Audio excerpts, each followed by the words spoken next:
오늘 우리가 볼 말씀은 히브리서 10장 26절로 31절 말씀인데요. 구원 문제가 해결되지 못한 사람들이라는 제목으로 하나님의 말씀을 함께 살펴보도록 하겠습니다. 우리가 살아가는 이 세상에 있어서 가장 심각한 문제는 뭐냐면 구원이 너무나도 쉽고 너무나도 가까이 와 있다는 것입니다. 우리 예수 믿는 사람들이요, 좋은 일만 계속 되어지면요, 그러면 그것을 위하여 더 기뻐하고 좋아하고 더 열심히 주님을 섬겨야 되는데 그렇지 못합니다. 즐겁고 좋은 일만 계속 되어지면 나태하게 되고 주님에게서 멀어지게 됩니다. 그러다가 어느 한순간 어떤 어려운 문제가 생기게 될 때 아이고 주님 제가 잘못했습니다 하고 주님 앞에 매달리는 것이 우리의 모습들입니다. 사실 이 세상에 있어서 가장 심각한 문제는 구원받는 것이 너무 쉽다는 것입니다. 실제로 지금은 천국에 가기가 너무나도 쉽게 길이 열려 있습니다. 한국 사람들이 농담 가운데 하는 얘기가 요즘 사람들이 지옥도 좋아한대요. 왜 좋아하냐면 지옥의 그 불가마가 좋아서 지옥을 좋아한답니다. 그래서 이 한국 사람들 얘기로는 지옥의 그 불가마를 하나님께서 수리 중에 있다는 거예요. 더 뜨겁게 해야. 예. 한국 사람들 어휴 시원하다가 아니라 뜨거워 죽겠습니다. 하나님 살려주십시오 할 거 아니냐 이겁니다. 근데 요즘 천국 가는 길이 너무나 쉽게 열려 있어요. 왜냐하면 온 동네마다 교회가 널려 있습니다. 심지어는 길을 가다가도 길에 보면 여기나 큰 길가에서 많은 사람들이 외칩니다. 예수 믿고 구원 받으십시오라고 이렇게 외칩니다. 뿐만 아니라 텔레비전이나 인터넷이나 어디를 봐도 복음을 전하는 복음의 소식들이 있습니다. 누구든지 이 말씀 중 어느 말씀 가운데 하나라도 믿으면 구원을 얻을 수 있습니다. 그럼에도 불구하고 구원을 소홀히 해서 믿지 않는 사람도 많이 있고 또한 믿다가도 너무나 쉽게 생각한 나머지 믿음을 버리고 세상으로 나가는 사람들도 많이 있습니다. 특별히 우리가 보고 있는 이 히브리서는 그 당시에 예수님을 배교하고 타 종교나 세상으로 가는 사람들이 많았기 때문에 이 히브리서 저자는 히브리서라는 말씀을 서신을 통해서 그들에게 복음이 무엇인가, 믿음이 무엇인가, 어떻게 믿음을 지켜야 하는가에 대한 이야기를 하고 있습니다. 그래서 우리가 보는 이 10장을 지나 11장에 보면 우리가 잘 아는 대로 히브리서 11장은 믿음의 장이다 이렇게 말합니다. 구약시대부터 믿음을 지켜온 사람들의 이름을 열거하면서 그들이 어떻게 믿음을 지켜왔는가 그 이야기를 합니다. 왜 그 이야기를 할까요? 지금 이 편지를 받고 있는 사람들이 그렇게 믿음을 지키고 있지 못하다는 겁니다. 그래서 오늘 본문에서도 구원받았다고 하는, 즉 예수님을 만났다고 하는 사람들 가운데 결국에는 예수님을 떠나고 세상 가운데로 나가서 구원을 받지 못한 사람들이 많이 있다는 것입니다. 26절로 29절에 보니까 이런 말씀이 나옵니다. 우리가 진리에 대한 지식을 얻은 뒤에도 짐짓 죄를 지으면 속죄의 제사가 더 이상 남아있지 않다. 남아있다고 예상되어지는 것은 무서운 심판과 반역자를 삼킬 맹렬한 불뿐이다 라고 이렇게 말씀하고 있습니다. 여기서 진리에 대한 지식, 이것은 복음에 대해서 이야기하고 있는 것입니다. 복음을 진리에 대한 지식이다 라고 이렇게 히브리서 기자는 표현해 놓고 있습니다. 복음은 인간의 처지와 운명에 대한 유일한 진리입니다. 그럼에도 불구하고 한번 믿은 후에 여러 가지 이유로 신앙을 버리는 자들이 생겨나고 있다라고 말하고 있는 것입니다. 그리고 이어서 말하고 있는 것이 짐짓 죄를 짓고 있으면 이렇게 말하고 있어요. 여기서 진지 죄를 짓고 있다라고 하는 것은 우리가 연약해서 시험에 들거나 실수로 죄에 빠지는 것을 말하고 있는 것이 아니라 예수님을 버리고 떠나가는 것을 의미하고 있습니다. 믿고 난 후에 신앙을 버리면 더 이상 속지 않은 죄사가 의미가 없다는 것입니다. 이것은 그냥 나온 말이 아니라 우리가 레위기에서 보았듯이 구약의 그 피의 언약 사상에서 나온 것입니다. 옛날의 피의 언약은 그 약속을 지키지 못하면 저주의 죽임을 당하게 되어 있습니다.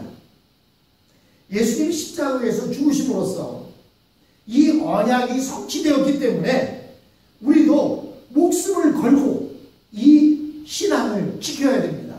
왜? 피의 언약이기 때문에 그렇습니다. 예수님과 피로 맺은 언약이에요. 그렇기 때문에 우리도 목숨을 걸고 이 신앙을 지켜야 하는 것입니다. 그런데 이 세상에서 도저히 믿음을 지킬 수 없는 것 같은 환란이 올 때 우리는 그럼 어떻게 해야 됩니까? 고린도전서 10장 13절에서 이렇게 말하고 있습니다. 감당하지 못할 시험당함을 허락하지 아니하시고 시험 당할 쯤에 또한 무슨 길을 주신다고요? 피할 길을 예비해 주신다라고 고린도전서 10장 13절에 말씀하고 있습니다. 우리가 이 세상에서 받는 그 시험들은 우리가 감당치 못한 시험이 아니라는 거예요. 만약 감당치 못한 시험이 오면 주님께서 피할 길을 예비해 주신다라고 고린도전서에서는 말씀하고 있습니다. 사실 우리가 그런데 제일로 무서운 것은, 두려운 것은 교회를 다니는 사람들 가운데 진정 구원을 받지 못한 사람들이 많다라는 사실입니다.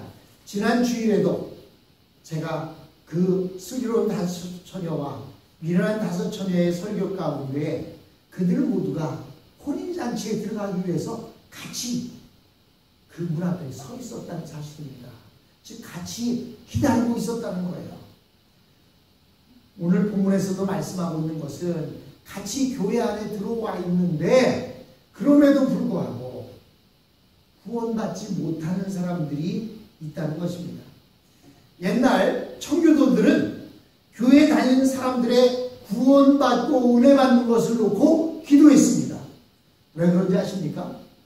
영국은요, 이 기독교를 국교로 받아들였어요. 그리고는 국교로 받아들이고 그것이 오늘날에는 성공회라고 하는 교회입니다. 그 교회는요, 모든 국민들을 교인으로 만들어버렸어요. 그렇기 때문에 교인들, 즉 모든 국민들은 의무적으로 교회를 가야 되는 거예요. 꼭 믿음이 있는 사람만 가는 것이 아니라 믿음이 있든 없든 교회를 가야 되고, 그리고 그 영국의 시민이라면 무조건 종교세를 내야만 됐습니다. 그래서요, 헌금이라는 게 따로 없었어요. 왜냐하면 교회를 다니든 안 다니든 세금으로 종교세를 받아서 그 세금으로 성직자들에게 월급을 주는 거예요. 그러니까 이 성직자들도 그냥 공무원입니다. 어떤 은사를 받고 소명을 받아갖고 목회를 하는 것이 아니라 하나의 공무원이에요. 그래서 교인이 1명이 됐든 2명이 됐든 10명이 됐든 전혀 상관없이 나라에서 정해진 그 봉급대로 봉급을 받고 살았습니다. 그러다 보니까 이 청교도들이 그것이 너무나 감당할 수가 없었어요. 교회는 구원받고 은혜 받은 사람들이 모여서 예배를 드리는 곳인데 이건 뭐 술에 취한 사람도 와서 앉아있고 전혀 믿음도 없는 사람들이 와서 앉아있으니까, 그래서 이 옛날 청교도들은 그들의 구원을 놓고 얼마나 많이 기도했는지 모릅니다. 그러나 한 가지 중요한 사실은 그렇게 와 있다 보니까 하나님의 말씀을 통해서 성령의 담비가 부어지게 되면 그 가운데 앉아있던 믿지 않는 자들도 예수님을 만나게 되고 은혜 충만한 삶을 살게 되더라 하는 것입니다. 사실 오늘 우리의 교회가 점점 쇠퇴해지는 이유가 무엇입니까? 그것은 일단 교회에 다니는 사람은 모두가 다 천국 백성이 되었다고 생각한다는 사실입니다. 영국의 모든 국민들이 예수를 믿는다고 생각하는 것처럼 오늘날 교회에 다니기만 하면 모두가 다 천국 백성이 됐다고 생각하는 거예요. 그래서 구원의 확신에 대한 구원을 점검하기보다는 교회에 나와 있는 사람들을 훈련시켜서 일꾼으로 만들고 또 그들을 그냥 어떤 하나의 인격체로만 만들어가는 일에만 몰두했다는 사실입니다. 즉 복음에 대한 설교가 점점 줄어들고 있다는 사실입니다. 복음은 교회의 문과 같습니다. 복음이 지속적으로 설교되어지면 그 복음으로 인하여 은혜를 받고 예수를 믿게 되면 문이 열릴 때까지 두드리게 되어 있는 것입니다. 그리고 이렇게 복음이 전파되어지게 되면 복음이 설교되어지게 되면 이단들이 틈탈 자리를 찾을 수가 없는 것입니다. 그렇다면 과연 구원이라는 것이 사람의 노력으로 되느냐 하는 것입니다. 물론 사람의 노력으로 되는 것이 아닙니다. 하나님의 은혜로 주어지는 것입니다. 하지만 복음은 사람을 거듭나게 하는 능력이 있습니다. 우리가 이렇게 주님 앞에 계속 나오는 것은 말씀을 듣고 내 자신들을 다시 한번 돌아보고 다시 한번 채찍질할 수 있는 그런 기회가 주어지는 것입니다. 우리가 복음을 믿고 복음을 전하게 될 때 교회가 알곡으로 가득 차게 되어진다는 사실입니다. 교회는 곡식을 심어놓은 곳에 거름을 주는 것과 같습니다. 제 아내가 며칠 전에 선교사님한테 우리는 왜 이렇게 밤도 잘 안 달리고 감도 자꾸 다 빠지고 그러냐고 했더니 우리 선교사님 그러셨대요. 거름 좀 주나요? 아이씨 그냥 나무 있는데 뭐 거름을 주나요? 했더니 거름도 안 주고 따먹으려고 하십니까? 그랬대요. 맞습니다. 교회는 이미 복음의 나무가 심어져 있는 곳에 거름을 주는 거예요. 그래서 알곡으로 귀한 열매를 추수할 수 있는 알곡으로 만들어가는 것이 교회의 역할인 것입니다. 오늘 본문은 예수님이 누구신지 알면서 일부러 믿지 않는 것이 얼마나 큰 죄인지에 대해서 말하고 있습니다. 하나님의 아들이 일부러 이 세상에 오셔서 온갖 고통을 당하면서 구원의 문을 열어놓았는데 이것을 알면서도 믿지 않는 것은 하나님의 아들을 발로 밟는 것이다. 짓밟는 것이다 라고 말씀하고 있습니다. 하나님의 아들을 발로 짓밟고 성령을 욕되게 하고 그 피를 더러운 피로 여기는 것이 얼마나 무서운 심판을 받을는지 생각해 봐라 라고 본문은 말씀하고 있는 것입니다. 즉 인간의 죄 중에서 가장 큰 죄가 하나님을 인정하지 않는 것이고 그거보다 더 큰 죄가 하나님의 아들의 죽음을 알면서도 일부러 믿지 않는 것입니다. 장차 지옥의 심판에서 그 심판의 정도가 사람마다 다 다를 것이라고 생각됩니다. 복음을 아예 듣지 못하고 회개할 기회가 없어서 지옥에 간 사람들과 복음을 수없이 듣고 또 주위에서 일어나는 놀라운 변화들을 보고서도 믿지 않는 사람들과는 지옥의 심판의 강도는 다를 것입니다. 복음을 듣지 못하고 지옥에 간 사람들은 그래도 심판이 약할지 모릅니다. 그러나 예수께서 나를 위해서 십자가에 달려 죽으시고 또 그 고통을 당하셨다는 사실 그리고 많은 사람들이 성령으로 변화되는 모습을 보고서도 그것을 믿지 않는 사람은 더 큰 죄, 불의 심판이 있을 것입니다. 30절로 31절에 이런 말씀이 나옵니다. 은혜 갚는 것은 내가 할 일이니 내가 갚아주겠다. 하고 말씀하시고 또 주님께서 그의 백성을 심판하실 것이다. 이렇게 말씀했습니다.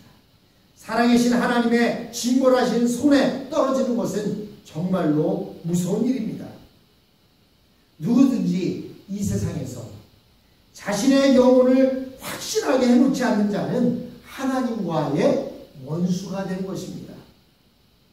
하나님의 심판은 자기 백성이라고 봐주는 것이 없습니다. 하나님은 구원받지 못한 자의 영혼과 육체를 다 함께 영원한 지옥에 던져 넣으실 것입니다. 이 세상에서 가장 불쌍한 사람은 가까이에 구원이 있는데도 불구하고 자신의 영혼을 구원하는 일에 확실하게 해놓지 않고 엉터리로 신앙생활한 사람입니다. 그러므로 이 세상에서 신앙생활을 하면서 혹시라도 내가 엉터리가 아닌지, 내 영혼을 방치해놓고 있는 것은 아닌지 늘 깨어서 주의해야 합니다. 말씀으로 나 자신을 비춰보아야 합니다. 그래서 사도 바울 선생님은 자기가 다른 사람들을 실컷 구원해놓고 막상 자신은 지옥에 떨어질까 두려워한다라고 이렇게 말씀했습니다. 결국 믿음으로 승리하기 위해서는 언제나 저 하늘나라를 소망하면서 끝까지 인내하며 내 믿음을 돌아봐야 하는 것입니다. 사랑하는 성도 여러분, 예수님을 믿습니까? 그렇다면 여러분들은 이미 구원을 예비해 놓고 있습니다. 이렇게 구원을 확실히 예비해 놓고 무엇을 해도 해야 합니다. 천국행 티켓을 먼저 끊어놔야만 되는 것이지, 천국행 티켓은 끊어놓지 않고 기차를 기다리고 있다면 아무 소용이 없다는 사실입니다. 사랑하는 성도 여러분, 저와 여러분은 오직 하늘에만 소망을 두고 살아가는 저와 여러분이 되었으면 합니다.